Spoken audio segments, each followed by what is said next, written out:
स्वामी Vivekananda Farakka memorial society, जिसकी शुरुआत हुई थी Farakka barrage project higher secondary school की प्रवक्ता प्रिंसिपल हरिश्चंद्र राय के हाथ पकड़कर, उसी के तत्वावधान में सोमवार सुबह सबसे पहले स्वामी जी की प्रतिमा पर माल्यार्पण किया गया।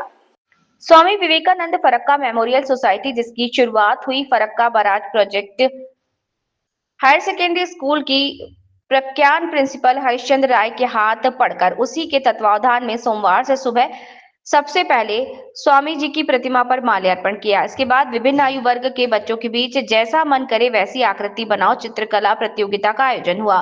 फिर गरीब बसाए लोगों में शीत के लहर से बचाने के लिए कंबल वितरण कार्य किया। दोपहर में कर्मयोगी स्वामी विवेकानंद के जन्मदिन पर रिक्रिएशन सेंटर के दुर्गा मंडप में भंडारा आयोजित हुआ। सांस्कृतिक कार्यक्रमों के माध्यम से स्वामी जी को याद किया। सांध्यकालीन कार्यक्रम का उद्घाटन फरक्का बैराज प्रोजेक्ट के जनरल मैनेजर आर.डी. देशपांडे ने दीप प्रज्वलित कर किया। इस आयोजन में फरक्का विवेकानंद मेमोरियल सोसाइटी के पदाधिकारियों के अलावा विशेष अतिथि के रूप में प्रसिद्ध चित्रकार तपन साहा और जादवपुर यूनिवर्सिटी के प्रोफेसर अनुपम चक्रवर्ती उपस्थित थे। देखिए स्वामी विवेकानंद को केंद्र में रखकर प्रसिद्ध चित्रकार तपन साहा आज की युवा पीढ़ी के लिए क्या संदेश दे रहे हैं। जिला मुर्शिदाबाद, पश्चिम बंगाल की फरक्का से सुभाष मंडल की रिपोर्ट। स्वामी विवेकानंद मेमोरियल सोसाइटीर आमंत्रणे आमी तपन साहा, আমার শিল্পী বন্ধু অনুপম চক্রবর্তী কাল রাতে এখানে এসে পৌঁছেছি। সত্যি কথা যেটা ভীষণ আনন্দের জায়গা যে এনাদের আতিথেয়তা গতকাল রাত থেকে আমরা যেভাবে পেয়েছি, এই আতিথেয়তা সম্পূর্ণভাবে আমরা মুগ্ধ।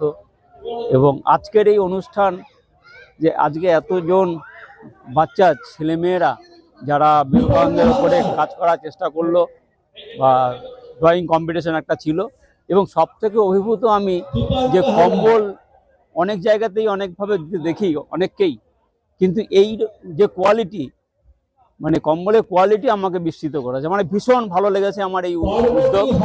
এবং আজকে স্বামী বিবেকানন্দের যে প্রয়াস, এই প্রয়াসকে আসলে স্বামী বিবেকানন্দ যদি জানা যায় তাহলে আমার মনে হয় না আর কিছু প্রয়োজন আছে।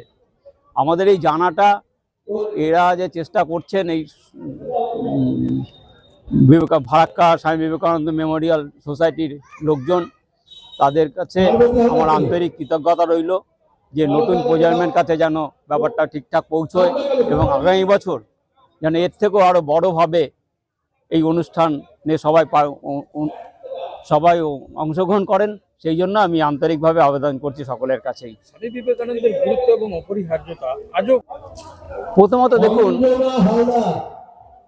স্বামী বিবেকানন্দের গুরুত্ব বলতে স্বামী বিবেকানন্দ রামকৃষ্ণদেবের যখন রামকৃষ্ণদেব হননি, মানে মানুষ রামকৃষ্ণ আর কি, ঠিক সেই মুহূর্তে যে ঘটনাটা ঘটেছে সেই ঘটনাটা এখানে বলতে গেলে হয়তো সম্ভব নয়, কিন্তু সারা পৃথিবী জুড়ে রামকৃষ্ণদেবের যে মন্ত্র উচ্চারিত হয় পুজোর সময়, সেই পুজোটার